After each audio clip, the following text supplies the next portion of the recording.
Cheetos. I They're gonna know. pull up and they're saying, "We're sorry, we're out of the Cheetos." No, they're all going to have orange fingers.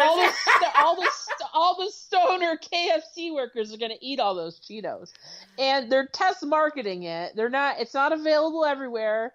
It's in for you freakos out there. It's not gonna be in the flaming hot Cheetos, the one that likes holes. The one that eats like holes in your stomach, the flaming hot Cheetos. Do they? People got like holes in their stomach. Yeah. Really? I love those. This is where they're testing it, and I'm not surprised. Virginia, North Carolina, and Georgia. That's where it's being test marketed. Yeah. So if you're living anywhere through there, well, congratulations to listening to our liberal podcast, even though you live down there. And second of all, well, I don't think we're that liberal.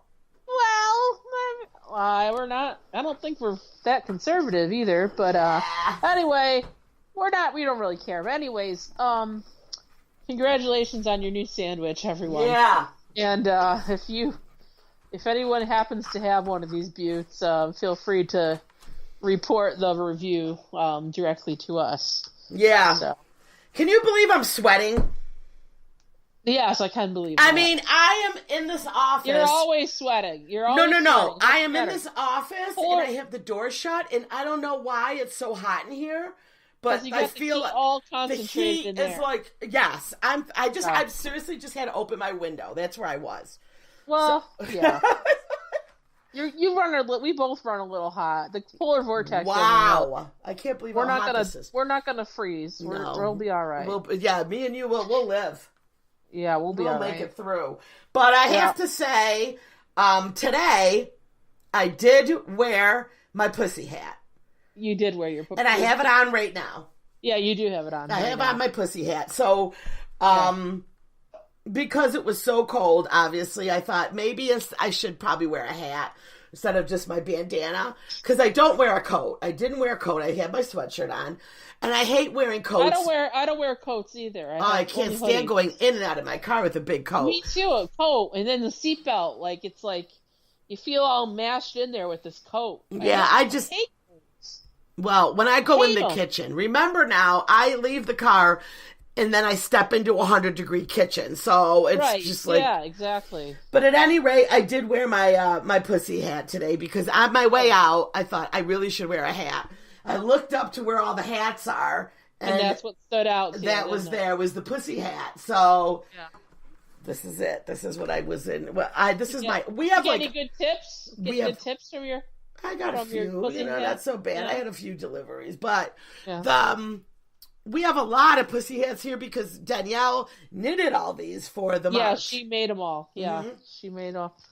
Those are high quality ones. Those are really good. She made 15 of them.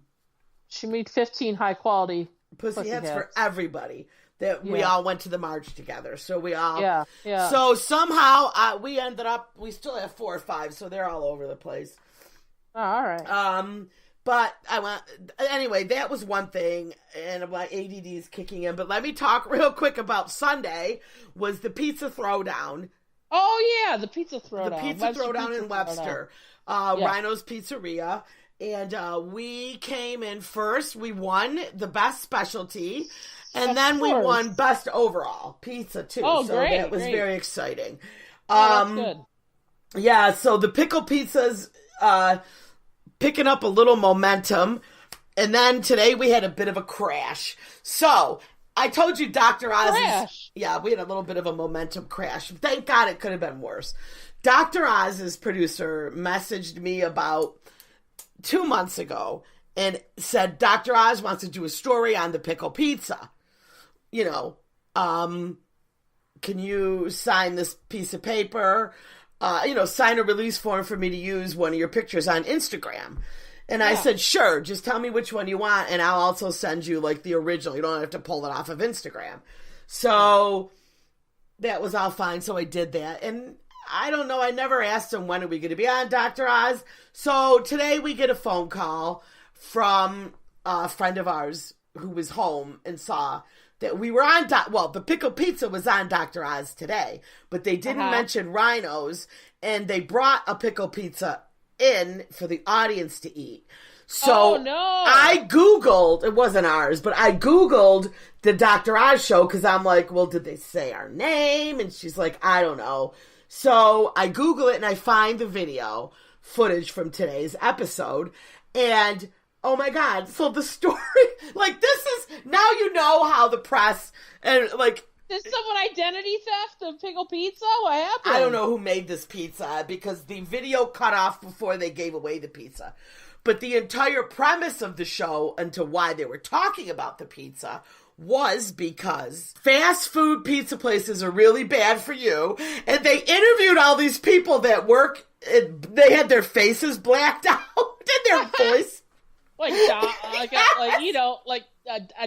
won't say it, but like the cartel. They had their faces blacked out and their voices changed, and they were like, "I used to work at a pizza place." Like they're on Gangland or something. Yes! And they're like, "One time I saw someone drop all the toppings on the pizza and pick them up off the floor and put them back on the pizza and then put it in the oven." So it was pizza horror stories. Oh no. You know what I mean? Like from the mouths of ex-employees of fast chain pizza places or whatever.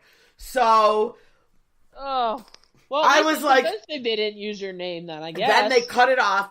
But then I did talk to someone who watched it. And apparently then Dr. Oz said he had some girl who's a chef now, I think on the Food Network, and she grew up with a family who had a small mom and pop pizza shop. So she was saying how, telling the audience and the thing, always buy your pizza from a mom and pop shop. Don't order from these big chain like Papa John, Domino's. Don't say it. Well, none of that stuff. Everything is like... it's all nothing's garbage. fresh. It's all garbage, right? Yeah. If you order pizza from us, everything's handmade. You know what I mean? Fresh. We slice all our vegetables fresh. Everything's fresh. Yes. So they were just saying, don't order. And then apparently this woman made a pickle pizza and they handed it out to the audience. And Dr. Oz announced, "This is the pickle pizza, but it's made by this woman, so it's an upgrade from the original." I said, "What? Excuse me, biatch?"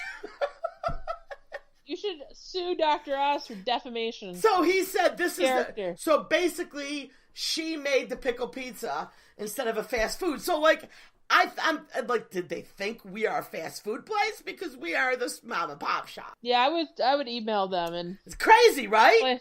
Sue them. But so there we go. That was my my big show on Dr. Oz that I thought, we're gonna be on. Now we're gonna be in Rachel Ray magazine in March, and now I'm scared of what Rachel Ray's gonna do. She's not gonna mess it up, will she? I don't know. I should call. I got like 4 emails from her producers, and I had to sign all these papers to use our photos and tell our story. So now I feel like I need to email him back. That sounds more like giving credit where it's due. Yeah. And apparently we're going to be in a section of the magazine where they talk about everything you can do with pickles. Okay, see, that sounds good. That sounds now I'm nervous because Dr. Oz was supposed, and I remember him saying Dr. Oz is a freaking he's a freaking scam anyway. He's a sham of a doctor anyway. So there you go. Sue us now, buddy. Yeah. So now that's what I'm right. So there you go. There was my story about our failed Dr. Oz on the show. Oh, that's all right. So, but he's like, "Oh, we're going to shout out your restaurant on there." Me, thank God you didn't. Terrible. I would email them and say you saw the segment and it wasn't what you expected. Mm-hmm. So, I'll send the email if you want. Go ahead and send me that address. I will. I will. Yeah. All right, let's move on. I got this. I want to ask your opinion. All right. All right. What do you got? I mean, it's not funny, but it's not funny. It's not anything really funny. It's just something that I'm like, what's your opinion on this? So an MMA fighter nose exploded during one of their fights, right? And there was all that blood. Yeah. So, but they were literally like rolling around in so much blood because awful. a nosebleed, really right? bad. So I've also had this. You're asking me a good opinion because my nose also has exploded before. So, but my question, for real, I had real bad nose break one time. So. Yeah.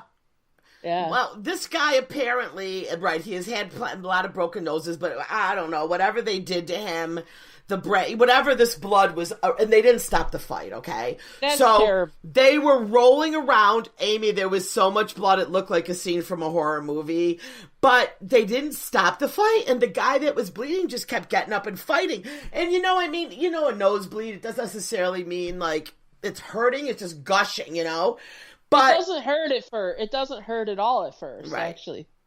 So people are all, the armchair critics, they're calling them, or a lot of them are saying this is like legalized killings, legalized watching kill each other. That's a little too and far, the sport is, now, they're beating each other up for money, and that everybody, I watched the video, looked brutal. But they were saying that if you even get the slightest blood in a basketball game or anything, like, you're out, because people, they don't want all that blood. But I know you watch the other wrestling, right? WWE is, and that's fake, no right? So do they ever show scripted, blood? Yeah. No, every once in a while they show blood, and accidents will happen, and they'll, but it's never like a blood bath or anything like that. Do they ever do the fake cutting and making you really bleed on there? Not that often anymore. They don't do it as often anymore. It's a PG rated show now, so they don't do it. Because I remember when I was young, and we used to watch it. They used to be more into that. And I remember the tricks. They'll do it from a special occasion, but they generally don't do that much at all anymore. Right. I remember the tricks. My brother used to have a wrestling company, you know what I mean? They toured, whatever. And a lot of the wrestlers would take a lot of aspirin because it thins your blood. And when they were wrestling, one would have a little razor head and it would just do a little slice on the forehead. And because you're on blood thinner, it bleeds like crazy, and it's literally like a nick, a little nick on your head. But my question is, so your opinion, do you think they should have stopped the fight, or do you think... Yes, they should have stopped the fight. Okay, right. Like, they shouldn't... When there's that much blood and it's like a bloodbath, they need to, True, somehow. And if he got hit again, and... So, and just all that blood, it was blood. So, I agree with all the armchair people that were all saying, this is barbaric. I'm with you. I think that's stop the fight when there's blood like that. When there's too much like that, and the bone is obviously broken like that, and if it's like nose is hanging off the side, if it's not coming out of the nostrils, then absolutely you need to stop the fight. Yeah. Nostrils, well, I don't know. I don't know. I would have been. That actually would have really horrified me watching that. I get really freaked out. Yeah. At the time, I wasn't freaked out by it, but now if I see something like that happen, I get like little PTSD about it. I get a little freaked out about the blood out of people's faces like that.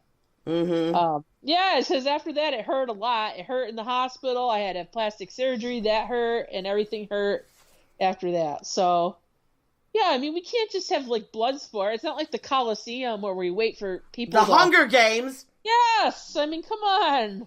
Yeah. All right. So I have another question. You got another question? Yeah.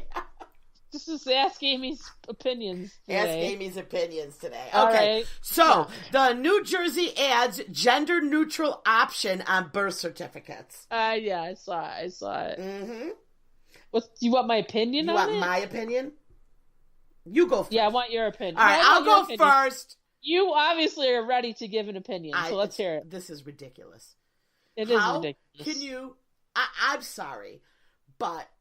Unless, the only way it's okay is if they're intersex. Is if they're born intersex. Yes. And... If they're intersex, absolutely. But there shouldn't have to be... if they're intersex, I don't know.